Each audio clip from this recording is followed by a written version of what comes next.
On tap today, we have Billy Mays III. How are you doing today, good sir? I'm doing all right. Thanks for I'm having me. glad to hear it. Thank you so much for being here. You are a very talented musician, and you also tend to put a lot of your efforts into using your fame to promote charity Yeah. projects, like the laundry project, for example.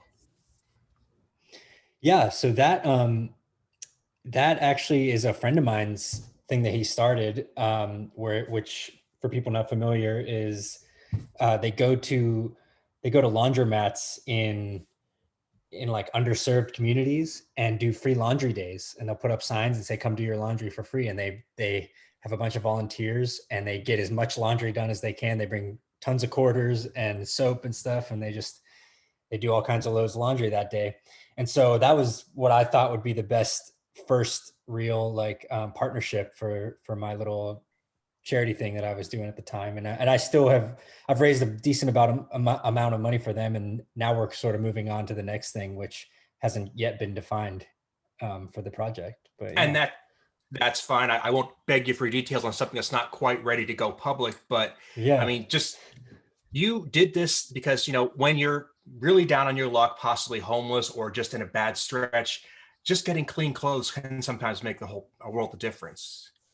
Yeah, I volunteered a few times at these project. They call them, I guess they just call them like pop-ups, but um I was so shocked at like when you get down in there and you see, the people coming in and like what it becomes this community thing. And it's totally like a no questions asked type deal, which I loved. And yeah, it just really put it in perspective. People are bringing their bed sheets and, 5 loads of laundry, and you add it up and you're like, wow, yeah, I mean, it is, if you don't have a washer or dryer, especially, it's like, that's a big deal for a family. And it's one of those things that just, it's a practical way of helping people, which I love. And I mean, we talk about an artist will sometimes say they built their career from the ashes, but in your case, that's literal. Yeah. You had to start your music career after losing nearly everything. Yeah, that's true. 2009 is that year. That's like the genesis year of my like new life. And in February 2009, I had an apartment fire where I was in the middle of the night. My my apartment building caught on fire, and it was an older apartment building, so it went up pretty quick. So I was able to run out with like my wallet, keys, and phone at the time, but I lost literally everything else, including all my clothes except what I was wearing, and my all my music gear, my studio, everything I had at the time. And oddly enough, it was as horrible as it was there was something like freeing about it that I can't say is like something you want to experience, but it's like in the midst of that, there was something really light about it all, physically, not having all those possessions. So I think that led to like my next like iteration of being a musician, which was just much more simple and more about like the emotion and the processing, things like that. And yeah, so that was where it turned into like therapy music for me. And then in June of 2009, as you probably know, is when my dad passed away, and that was right when I was getting back on my feet after that fire. He died on June 28th, and once again, music was the thing that helped me sort of do self therapy on that whole situation, and I was able to release my first album by the end of 2009 in December. So yeah, that's definitely fire and death and loss are huge uh huge points of inspiration for my music even since then. The 11 years that I've been doing it, or 12, I don't know, 12 now, I'm not sure, but yeah, that continues to be what I'm sort of like infatuated with, is just thinking about loss and processing that, because so many people go through death and loss of all kinds. So I just think that that's such a universal thing that we can all relate with. So just to help out the audience who don't feel like opening up Google and double checking, your dad was actually the legendary pitchman Billy Mays II, Yeah. Jr. Yeah. So the guy who used to yell at me to buy OxyClean right before MST3K, that was him. Totally. Yep. So when you look at your music before then and after then, what do you see being a difference, a change? What can you point to something you did in that stretch that you see yourself healing there? Um, Man, it like actual like speaking of the actual music, if you listen to anything I made before 2009, some of it's decent and pretty good, and I still reference it sometimes. But it was all very like it doesn't feel to me as authentic. Um, just it or it doesn't feel as deep, and I don't mean deep like in philosophically. I just mean deep to my own experience. Um, I would say that the turning point of 2009 was when it all just connected with like actual self-expression rather than this sort of like wall between what I was making and what I was feeling and going through. So I think, yeah, that like that mixed with it also became more improvised. I think it was much more before 2009. It was much more meticulous and head driven and sort of like I don't know, mathematical even. But after that, a lot of it became so inspired by just like, well, this is what I feel like doing and spontaneous, and then taking what was done spontaneously and sort of giving it direction. And my 2009 album, Gently, is still kind of like it's a certain peak for me of the perfect mixture of uh, I call it like channeled. Like I don't take full credit for all the ideas and the structures of it, but also it's sort of coherent. It has a certain sound to it and a certain thematic um, just melodies and stuff that kind of weave through it that I don't know if I've ever been able to replicate since then.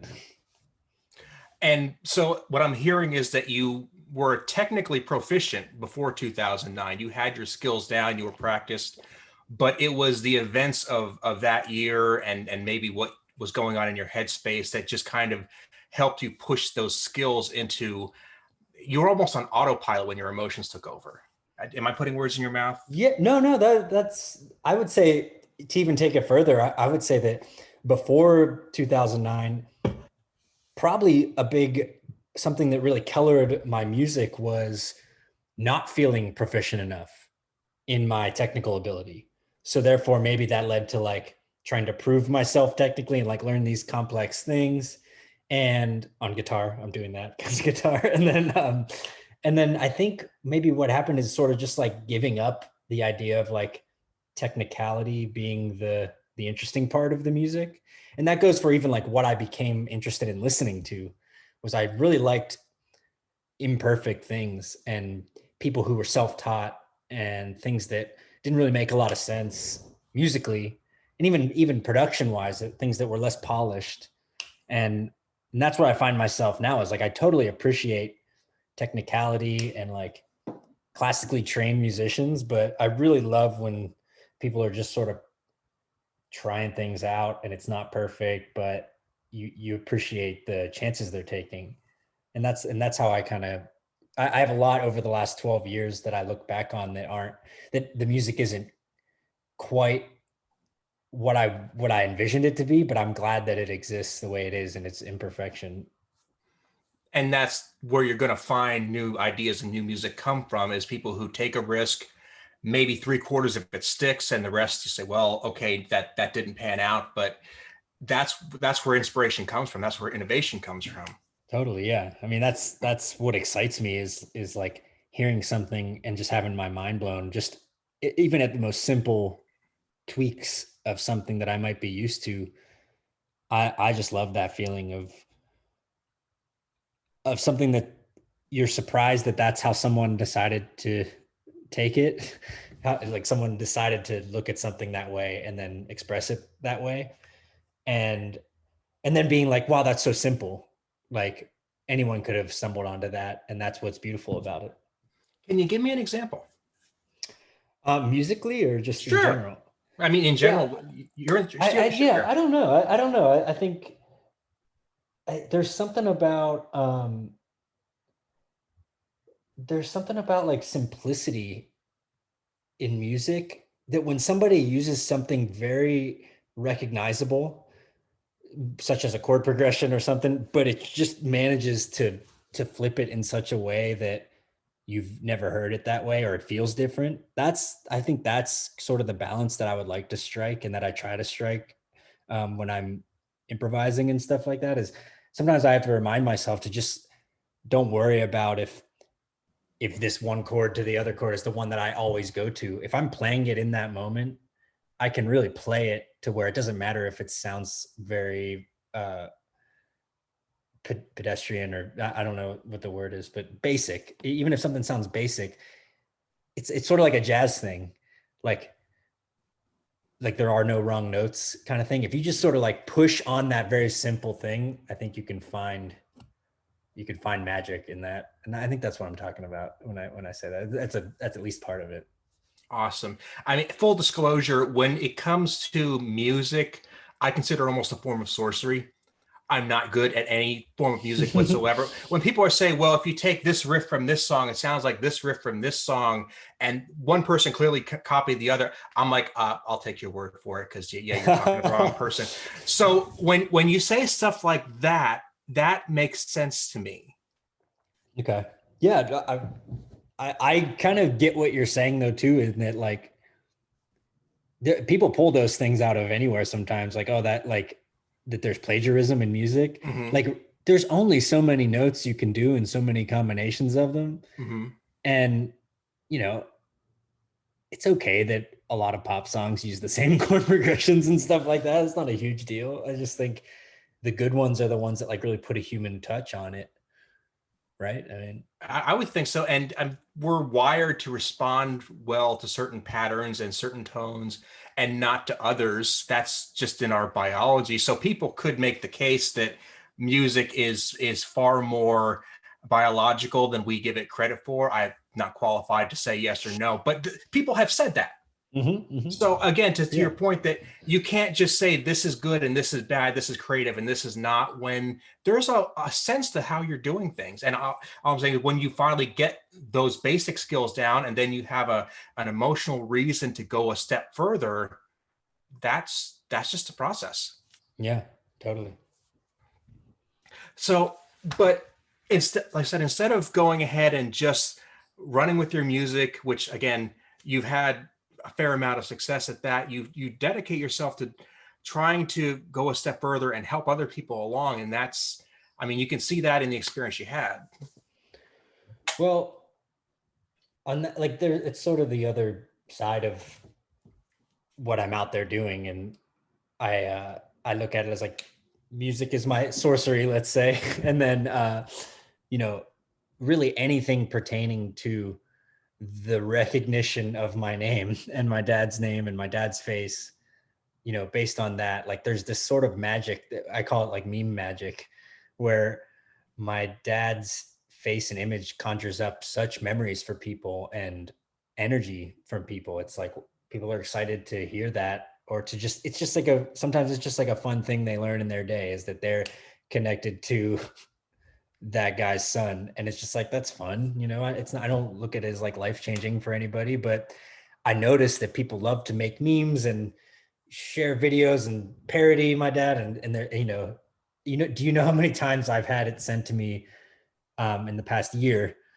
the meme that was like, just when you think 2020 can't get any crazier, and it's like my dad, and it says, but wait, there's more.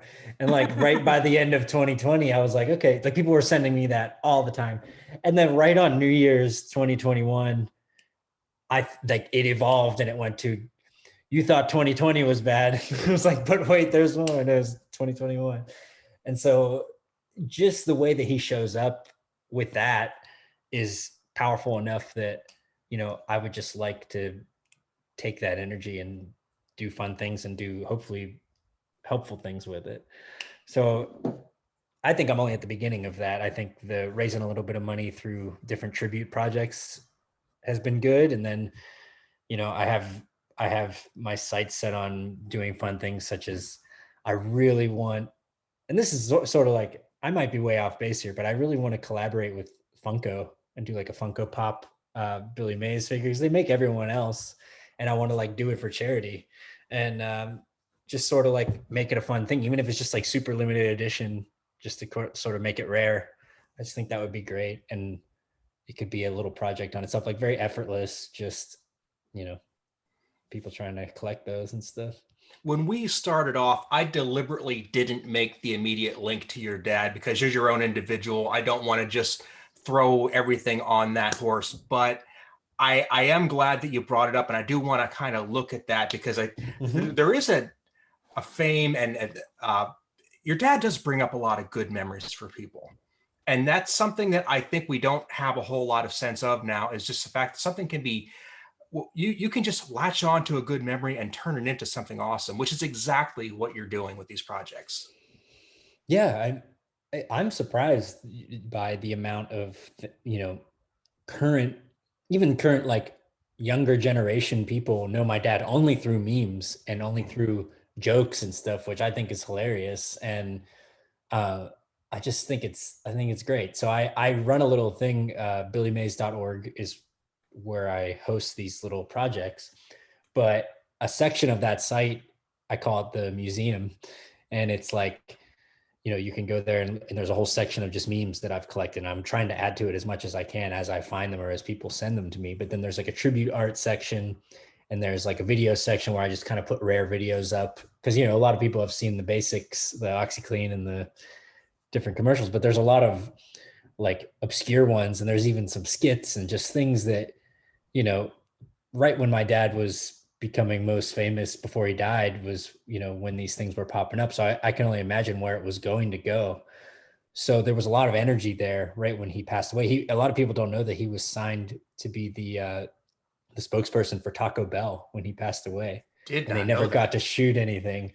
So I have a special place in my heart for that, and I really want to do something where I team up with Taco Bell in some way. I have this vision for like a Super Bowl commercial where it's me taking over and putting on the blue shirt, like as a joke, and training to become, you know, to fulfill his destiny as the Taco Bell spokesperson. But, you know, that'll come when it comes, if it comes. I remember one of the videos I just randomly stumbled across on YouTube was him ordering at a drive-through, which I Yeah. think was a McDonald's, and That was such a weird, like, he was on a radio show in Tampa. He was on Mhm. a morning show. And I think that morning, like, somebody just hopped in his Bentley with him, and we're like, we want to do this skit. And they just filmed it on a cell phone. And it was him doing his lines into the drive-through. And like, for some reason that went sort of viral. And, you know, it's just goofy. It's just funny how stuff like that lives on.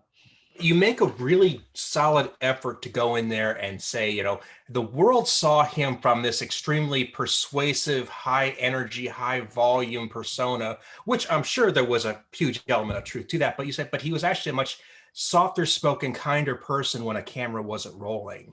Oh yeah. And that's something that, I'm glad you take the point to do that, because you don't want the caricature to be the only thing out there. Yeah. I mean, I have an easy time. Well, I won't say easy time, but I have a certain relationship with my dad, the person, and then like my dad's character, let's say. You know, I wouldn't say that it was a character so much because it didn't have that much to it except, you know, the big personality. Um, but I I personally sometimes look back, and I have more trouble obviously finding the memories of like, you know, who he was, because so much of what I see every day, and, you know, since then, since he passed away, has been this sort of meme territory that's like none of these people could have any idea of who he really was, because there aren't that many like interviews and stuff like that where he's not kind of playing it up. But anyone who knows him like behind the scenes, or were, you know, the film crews that worked with him and everything, they tell you that he was just super quiet until the camera came on. And not like quiet in a reserved way. He was very outgoing, but he was just the sort of guy that if you came up to him in an airport, and I've seen this personally many times because we used to travel a lot together, was he would sit there and he would just sort of like talk to the person, and he would ask them about themselves, you know, and he would take photos with them. I would take the photos sometimes. There was a lot of those where, you know, I'd be the photographer for the people in the airport that were super excited to meet him. And then towards the end, he had started in his suitcases carrying like, you know, 30 to 40 ready to go pictures that he can autograph and give to people, which he just loved. I think he just loved that people were recognizing him at all, and he just wanted to, like, you know, enjoy that in that time.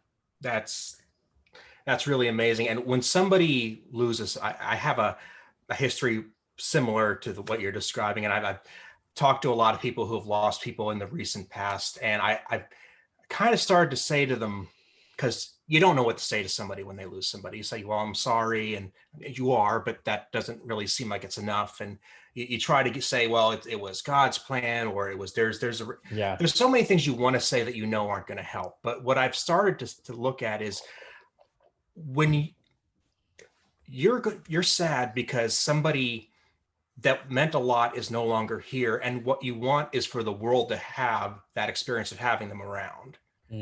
So what we can do, and I think you're doing this, is we can say, we can find what made that person special and keep that part alive in the world.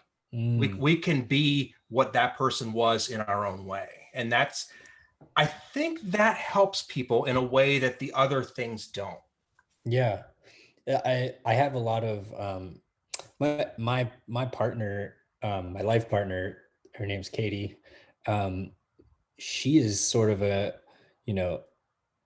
involuntary grief expert.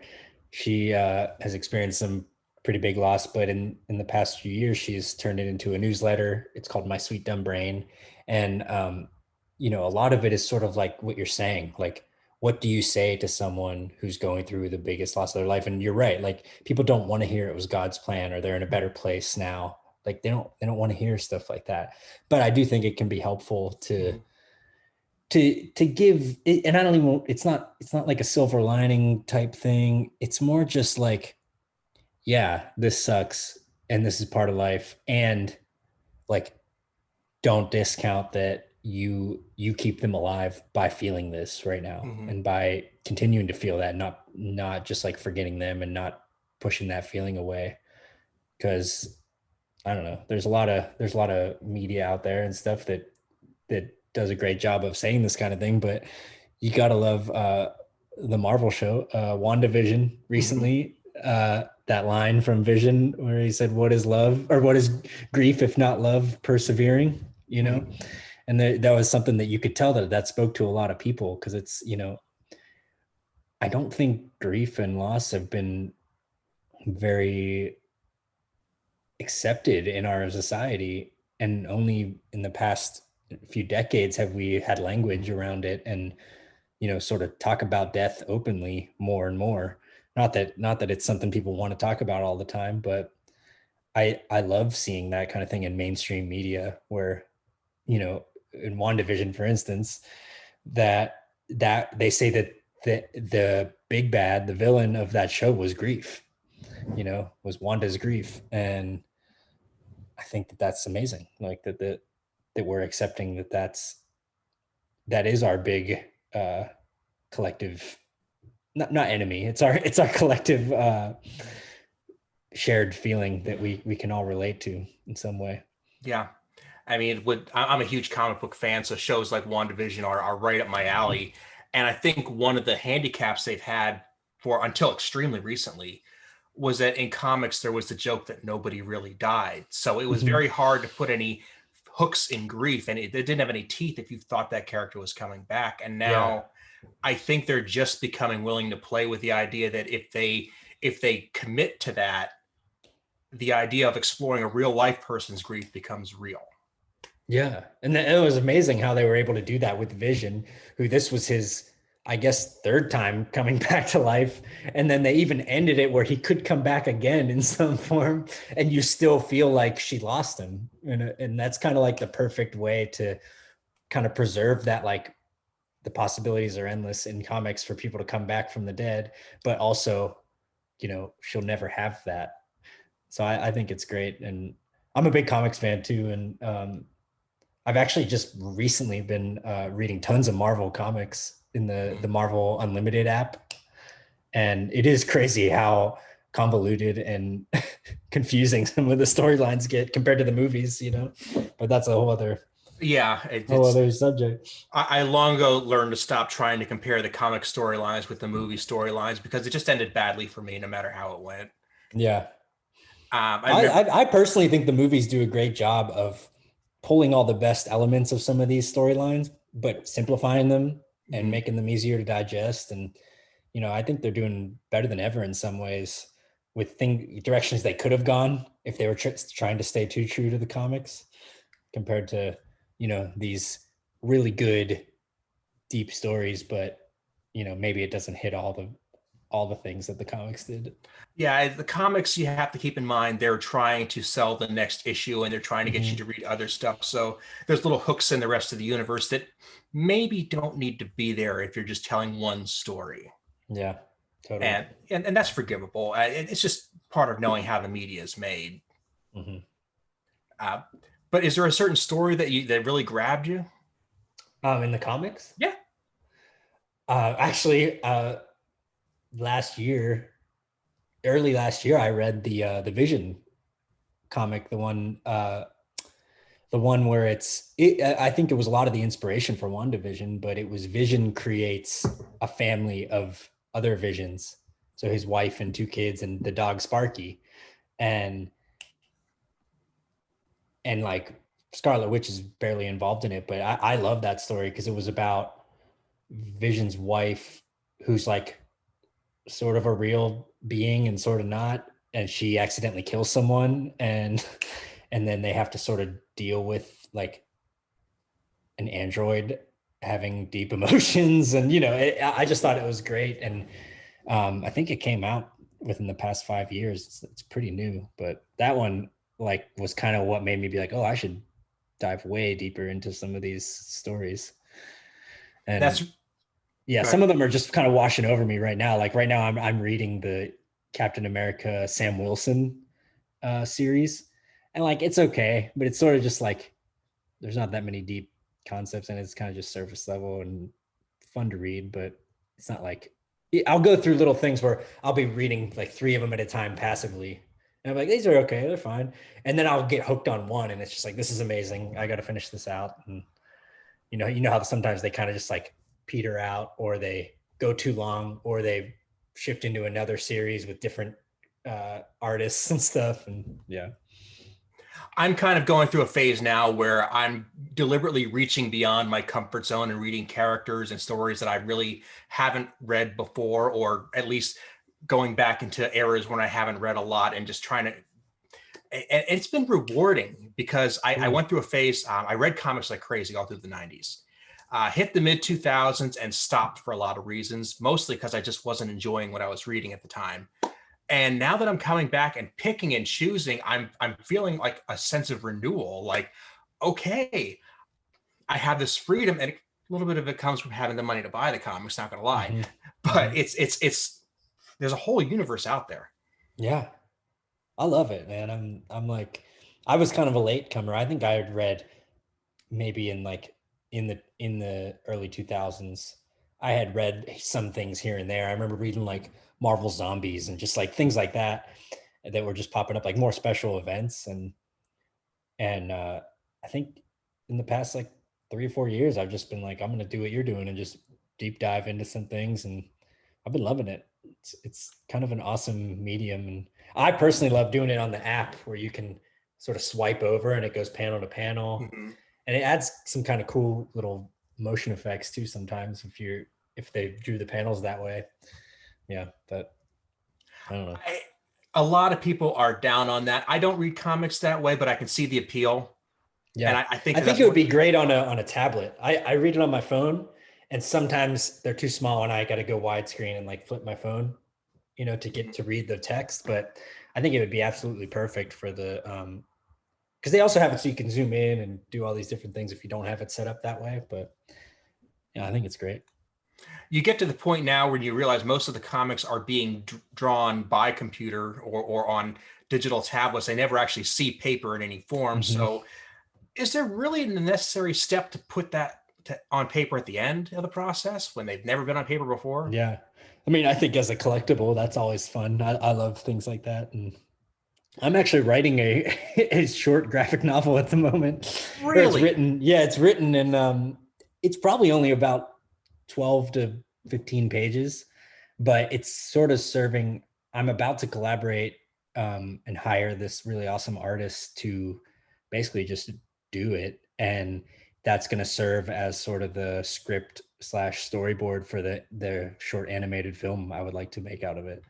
All right, you are So blowing my mind now. Okay.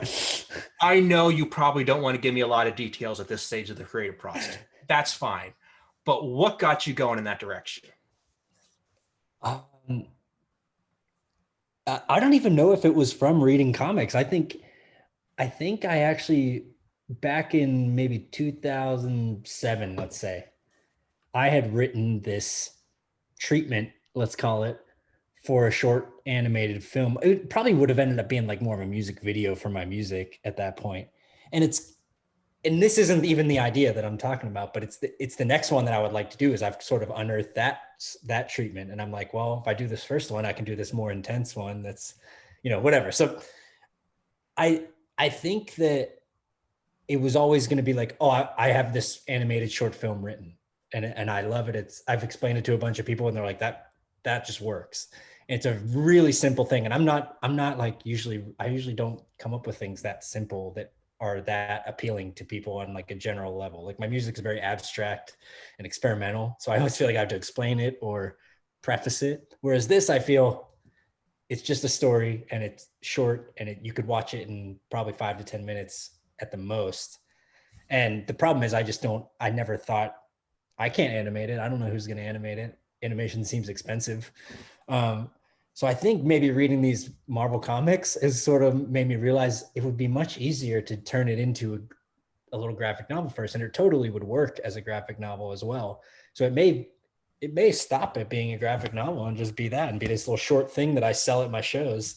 Because I'm going to print it out. I'm a big fan of that. I have a poetry book that I had published, self-published, that I sell on my merch table, which is like probably my most interesting piece of merch at shows. But this idea of making it sort of be the storyboard slash script for the short film probably only came together in the past 3 months.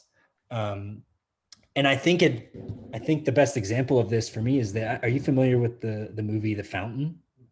I know of it. Um, it's Darren Aronofsky, who I like directed like him. Requiem for a Dream and Pi and Black Swan, Mhm. stuff like that. Uh, my favorite movie of all time is The Fountain. It's Okay. number one of like, I have a pretty defined top five, top 10, but The Fountain is number one. It's been number one since the moment I saw it. And like, I think it came out in like 2006 or something. Um, the music's amazing. One of my favorite bands is involved with it, Mogwai. All of it just works for me. It's a short movie. It's like an hour and 40 minutes maybe. And a few years after that movie came out, I found out that there is a full length graphic novel version of this movie that Darren collaborated with an artist to make it, because he didn't make the movie yet. Like, this was going to be his proof of concept that the story works. And so that's one of my favorite comics ever. I think it's a Vertigo. Is that Yeah. Yeah, I think it's a Th- Vertigo comic. And okay. it's this really like just artsy kind of, I don't know what you call it. There might be better comic terms for it, but it's just like, it looks like paintings. It's so like brushwork and stuff like that. Hmm. And it's great. And I think that was where I realized that this would be, I'd be sort of, I'd be copying one of my favorite filmmakers, and it worked for him. So, why not try it? And I think that's a clear sign that comics have finally come into their own as a respectable medium for telling a story rather than just some disposable entertainment that we're just not taking seriously. The fact that you think that it's a step up to do it as a comic really is a sign of the times. Yeah. I think when you really think about it, like some some comics are just like undeniably, relatable. Like you could just pick it up. You don't have to be like in this super focus, like you're reading a novel kind of thing. Cause that's, some people don't like to read long form stories, stuff like that. But for me, it just seems like it's this middle ground of, I mean, I'm explaining something in such, it's literally called a graphic novel. So I'm explaining what it is, but No, I get it. yeah, no. And I think it's like, it's almost too simple to even talk about, but yeah, I'm just saying like, there's not much like it. It's like, I love how it has its own language of the sound effects that are drawn on there, the bamf and the, pow and stuff like that. And then the voice bubbles and stuff. I just love it. Yeah, and it's like I said, we haven't really respected it until recently, where people are saying, no, it's not just bubbles on pictures. There's a writing and an artistry, and they become more than the sum of their parts when they're put together. That's Yeah. the part people don't get until they read a lot of it, is that once you finally have the right people doing the story, there you can't reproduce that as text or as a movie. It has to be its own thing. Yeah. And a lot of people don't consider like the rhythm of the page and just things that are so unique to that art form that, yeah, I think that happens with a lot of things. For instance, I'm a big fan of pro wrestling, lifetime fan of pro wrestling.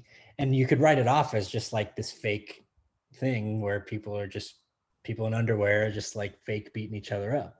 But I just so appreciate it as an art form, this like really specific art form of athletic theater, you know? And I think there's a lot of things that are in our age now, not our age of media and content, where Mhm. people can kind of appreciate what they want to appreciate, and like nothing's really obscure anymore. You can kind of find it if you want to find it, and you can find Mhm. people who also like it. So everything kind of has its own, I guess, fandoms and stuff like that, which also can be kind of toxic, but Yeah, I mean yeah. that's there, Yeah, but I think that that's a huge deal. Is that there's now to the point where anybody can make something, anybody can get it out there. Quality might be variable, but there's not a reason you can't tell your story. If somebody wants to hear it, there's not a reason they can't find it, and that's leading to a whole new realm of creativity that we've just never been able to do before. totally. and Yeah. and coming from the days when there would be one bard telling a story in the park, or somebody spinning a yarn at the pub, to, if I want to make my own superhero movie, all I need is a crap load of spandex and a cell phone. That's a game changer. Yeah. Yeah. And it's also a curse in some ways, in that like there's so much of it that there is that overwhelm of content. Like literally last night, we hooked up our new TV at our new house, and I got an Apple TV, and I'm connecting all my streaming services. I get a few of them for free via other things, such as like, because I have the internet, with AT&T, I get HBO Max for free.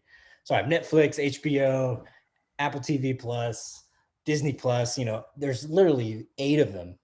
And it's so exciting because I have all that content, and it's also like overwhelming because I could just sit here all day and try to watch everything, but you know, you can't complain. You really can't complain No. that there's that much quality things to pick from, you know? Yeah, I can't think of a better place to leave it, man. We live in a great age, and I'm glad that people like you and I have the chance to do stuff like this. Totally. So, Yeah. dude, I would love to have you back anytime. I want to keep an eye on that comic project you got going on Yeah. there. Yeah. Everything we've talked about, I'm going to put in the show notes of my website, aaronbossig.com. Okay. But is there any other social media links you want to drop, or places you want to send people?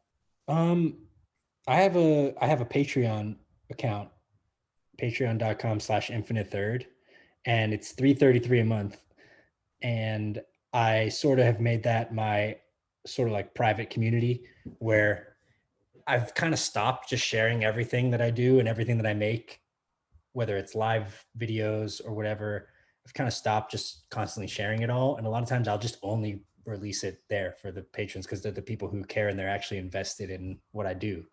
So that is an awesome place. And then the second thing would be my Twitch channel, which has been on hiatus for about a month and a half, 2 months.